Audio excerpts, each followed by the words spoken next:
In the spring of 1969, in a quaint chapel in Westchester County, New York, 21-year-old Elizabeth Ann Biseglia, known to everyone as Betty, married Daniel T. Broderick III, a dashing 25-year-old medical student from a working-class Pittsburgh family. To the outside world, they were the epitome of the American dream. Betty, raised in the affluent suburb of Eastchester as the third of 6 children in a strict Catholic Italian-Irish household, had been groomed from childhood to be the perfect wife and mother. She graduated from the College of Mount St. Vincent with a degree in early childhood education and English. But her ambitions were always domestic. Dan, the brilliant son of a factory worker, was already on his way to greatness. Cornell Medical School, then Harvard Law. Betty believed she had found her prince. They settled first in Boston, where Betty supported Dan through the grueling double-degree program. She worked odd jobs, managed the household, and gave birth to their first child, Kim, in 1970. More children followed: daughter Kathy Lee in 1971, Daniel Forbes in 1976, and Rhett in 1979. One miscarriage in between only strengthened her resolve. Dan's career exploded. After clerking for a judge and specializing in medical malpractice, he moved the family to sunny La Jolla, California. In 1973, by the early 1980s, Dan was one of San Diego's most successful plaintiffs' attorneys, president of the San Diego Bar Association, earning millions. The Brodericks lived in a sprawling home in the exclusive enclave, joined country clubs, hosted lavish parties. Betty was the glamorous socialite, beautiful, witty, the ultimate homemaker who had sacrificed her own potential to build Dan's empire.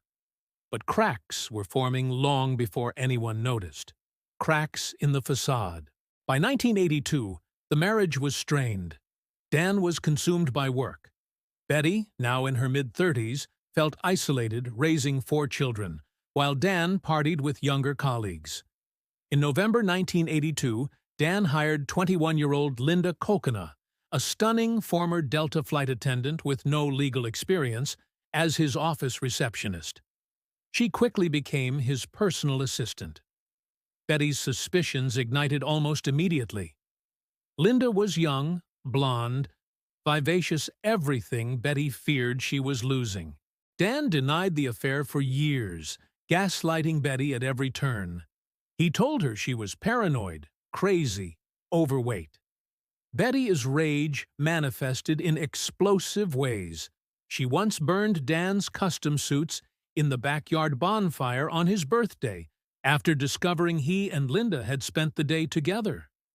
Dan moved out in February 1985, filing for divorce soon after. He admitted the affair only when cornered. The betrayal shattered Betty. She had given Dan everything: her youth, her body through multiple pregnancies, her support through decades of schooling, only to be discarded for a woman half her age. The divorce from hell. 5 years of war. What followed was one of the most acrimonious divorces in American legal history, dubbed America's Messiest Divorce by Oprah Winfrey years later. Dan, leveraging his connections in the San Diego legal community, where many judges and lawyers were his friends or former colleagues, seemed to wield the system like a weapon. Betty's behavior spiraled.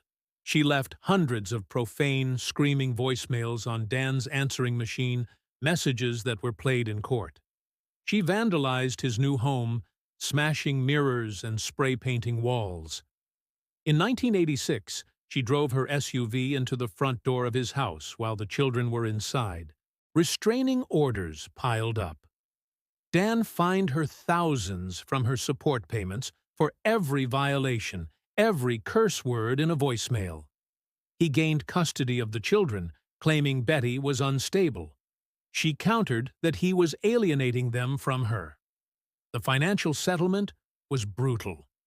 Betty, who had no career after 16 years as a homemaker, received about $16,000 a month in alimony, later increased slightly, and $28,000 in cash, a pittance compared to Dan's wealth. She claimed that Dan hid assets and used his influence to ensure that friendly judges presided over the hearings. Betty described it as putting a housewife in the ring with Muhammad Ali. Friends abandoned her. La Jolla Society closed ranks around Dan and Linda. On April 20, 1989, Dan and Linda married in a lavish backyard ceremony at their new Marston Hills home. Betty was not invited. She sent obscene ads from the newspaper to their doorstep. Linda, terrified, begged Dan to wear a bulletproof vest.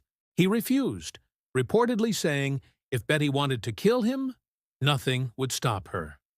November 5, 1989. The point of no return. 2 days before Betty's 42nd birthday, on the morning of Sunday, November 5, 1989, Betty Broderick reached her breaking point.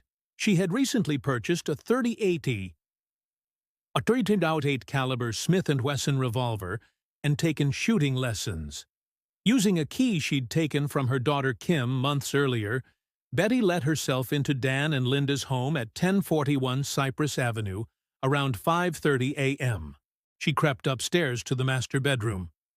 Dan, 44, and Linda, 28, were asleep under the covers. Betty later testified she only intended to confront them, perhaps force Dan to listen, then kill herself in front of him. But when she fired 5 shots in rapid succession, everything changed. Linda was killed almost instantly. 1 bullet to the head, 1 to the chest. Dan was hit in the back and chest. He reached for the bedside phone, but Betty yanked the cord from the wall. He died slowly, drowning in his own blood. Betty fled, tossing the gun in a field.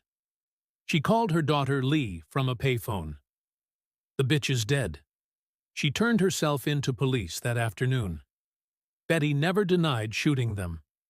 Her defense: years of emotional abuse, narcissism from Dan, provocation that drove her temporarily insane. Prosecutors painted her as a vindictive, calculating murderer who planned revenge. The first trial in 1990 ended in a hung jury, 10-2 for murder. The second, in 1991, convicted her of 2 counts of second-degree murder.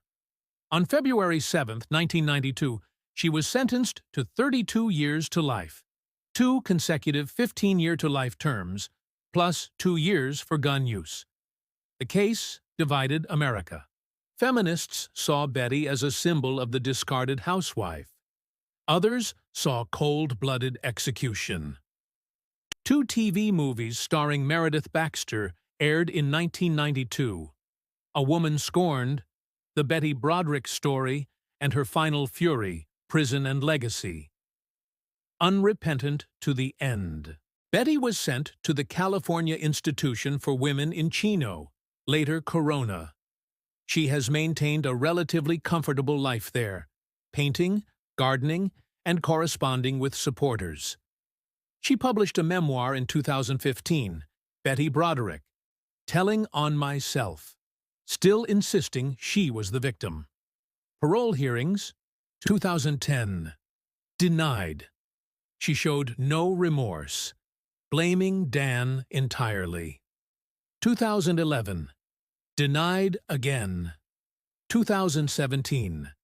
Denied for the 3rd time.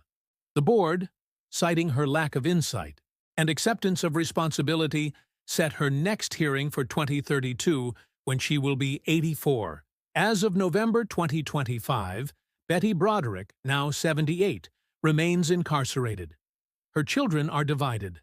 Some believe she has suffered enough and should be released to live her final years free. Others say she remains dangerous in her denial.